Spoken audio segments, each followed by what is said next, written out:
এই মুহূর্তে চট্টগ্রামের জোহর আহমেদ চৌধুরী স্টেডিয়ামে আছেন রিপোর্টার মাহবুব রিমন। বিপিএল এর দলগুলোর অনুশীলনের সবশেষ তথ্য জানতে আমরা এখন সরাসরি যুক্ত হচ্ছি তার সঙ্গে।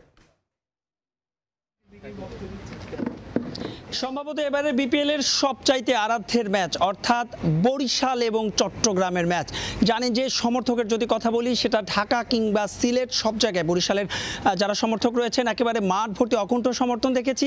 এসব তার ব্যতিক্রম ছিল না কিন্তু চট্টগ্রামেও, এবং স্বাগতিক দলের সমর্থক তো রয়েছে। সব মিলিয়ে একটা জমজমাট এবং হাড্ডাহাড্ডি লড়াই। আরও একটি কারণে ম্যাচটা গুরুত্বপূর্ণ, যদি পয়েন্ট টেবিলের দিকে আমরা তাকাই দু দলই কিন্তু 6 ম্যাচে 4টা করে জয়, 8 পয়েন্ট এবং 2টো করে ম্যাচ হেরেছে। এবং যে কারণে এই ম্যাচটা যারা জিতবে, যে কোয়ালিফায়ারের যে রেসে কিন্তু বেশ ভালোভাবে টিকে আছে দু দলই, সেই কোয়ালিফায়ারের রেসে কিন্তু জায়গা করে নিবে। তবে অনুশীলনে যদি কথা বলি, যেহেতু জানেন যে টানা ম্যাচ হচ্ছে, সেই টানা ম্যাচের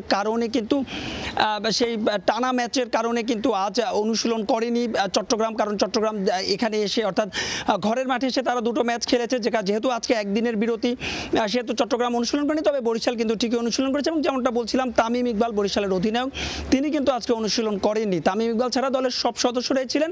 তবে আলাদা করে একজনের কথা কিন্তু বলতেই হয়, টাইগার অধিনায়ক নাজমুল হোসেন শান্তর কথা। মোটে একটা ম্যাচ ছাড়া এবারের বিপিএলে কিন্তু নাজমুল হোসেন শান্ত নিজেকে হারিয়ে খুঁজছেন। সেই শান্ত আজ দীর্ঘ সময় অনুশীলন করেছেন ব্যাটিং কোচ নাফিজ ইকবাল খানের নেতৃত্বে। এছাড়াও তাহিদ হৃদয়ের কথা বলা যায়, ঋষাদ দীর্ঘ সময় বোলিং করেছেন। সব মিলিয়ে শুধুমাত্র বিপিএলই তো নয়, চ্যাম্পিয়ন্স ট্রফির প্রস্তুতিও, কারণ এই বরিশাল দলে কিন্তু জাতীয় দলের একাধিক ক্রিকেটার রয়েছেন।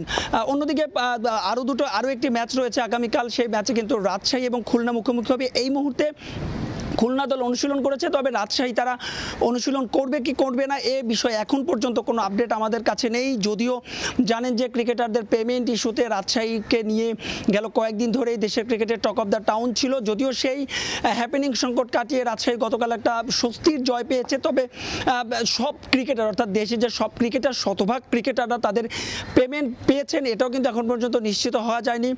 দলীয় সূত্রে নিজের নাম প্রকাশ করার একাধিক ক্রিকেটার জানিয়েছেন যে তারা বলছেন যে 25% পেমেন্ট দিয়েছে, কিন্তু অনেকেই রয়েছে যারা 20% পেমেন্টও পাননি, এবং অনেক ক্রিকেটার রয়েছেন যাদের এই পেমেন্টের সংখ্যা 15%-এরও কম।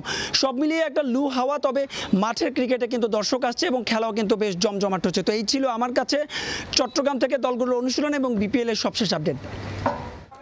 চট্টগ্রাম থেকে বিপিএল এর সবশেষ তথ্য জানাচ্ছিলেন মাহবুব রিমন।